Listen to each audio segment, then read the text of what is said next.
The Orphans of Simitra. Chapter 5. At last the pump was due to arrive. The letter, delivered the very morning by the Simitra mailman, brought the news. Porphyrius hoped that it would be as scarlet as his uniform. Papa Christopher removed the planks that covered the cistern, to see whether the cement had hardened properly. He was taken aback when he saw a long crack splitting one whole side of the pit. He began calling upon all the gods of Olympus to witness the dishonesty and incompetence of the workmen. Then he fell silent, and stood for a long time deep in thought, scratching his head. "What's up?" Porphyrius asked sharply. His father did not know what answer to make. After all, maybe it's not their fault. "Why, Papa Christopher?" The father shrugged his shoulders, opened his mouth as though to speak, but said nothing. Porphyrius did not insist. He had climbed into the pit, and was running his finger along the crack. There was one place where he could have put his thumb in. Perhaps the workmen were bad, but even so Porphyrius his father said, "Get off to Simitra at once, find the workmen, and tell them to come back here right away with 2 bags of their best cement." "Right, Papa Christopher. I'll fly faster than a swallow." He set off for Simitra. It was November. The fields still wore their parched summer look, for the autumn rains were late in coming. The sun still sent warm rays over Epirus, and high among the mountains the somber forests were awaiting their first powdering of snow. The sky was cloudless. Porphyrius had every reason in the world to feel carefree, yet something was bothering him. He could not stop thinking about the crack in the cistern, the way his father had both fallen to the floor the other right, the swallow's terrified cry that Mina had heard. He was taking the shortcut to avoid the endless winding of the cedar slope when he thought he heard a distant growl of thunder. Was it possible? Thunder when the sky was so clear?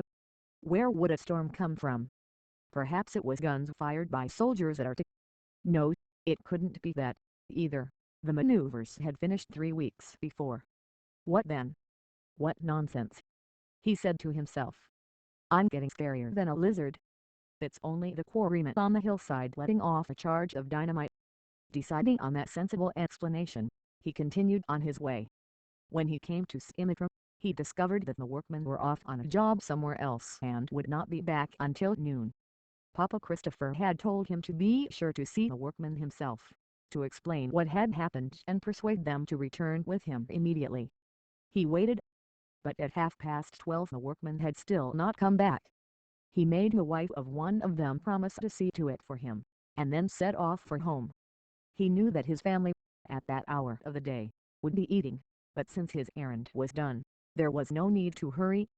Porphyrius often went without a meal for the pleasure of loitering by the way. The road passed close by an old pottery factory that had fallen into ruin, separated from the wayside by a dry stone wall.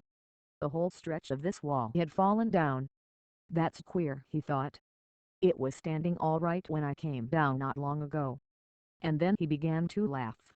That was lucky. I might have been there at the wrong moment, and got it on my head.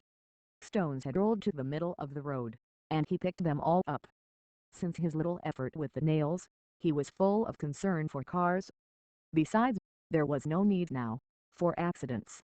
The mighty Petros service station would grow rich without them.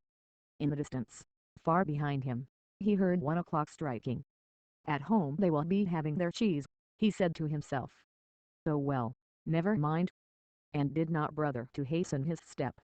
He had nearly reached the summit of a steep slope, still thinking of the wall that had tumbled down, when suddenly the ground gave way beneath his feet. It was as though his body received a terrific electric charge.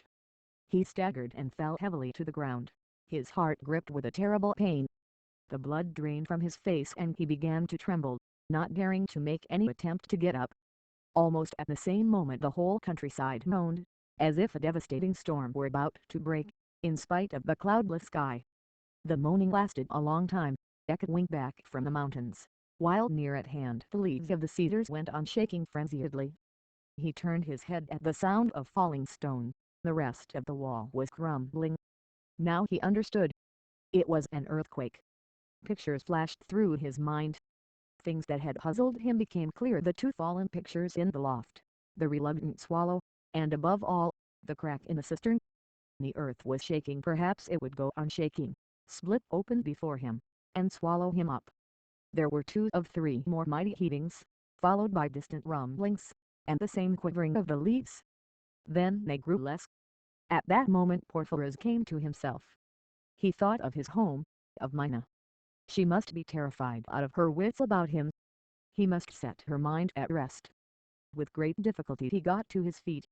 His legs would hardly hold him up, although he was not in the least hurt, not even a scratch. He touched his icy checks. No, he was not hurt at all, and yet the pain stayed with him. His heart thudding, he set off for home.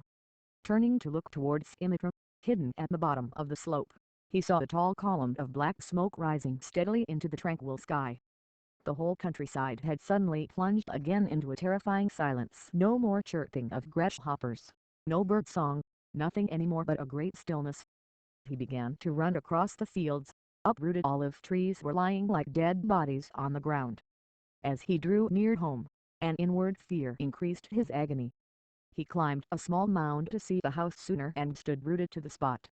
Instead of the house, he could see only a shapeless heap of broken stones, and from them slowly rose, like smoke, a fine white dust. A little farther on, by the side of the road, the magnificent Petroglyph service station was in a similar condition. No sound, no voice, came from the shambles. Only a solitary swallow circled above, uttering sharp cries of terror.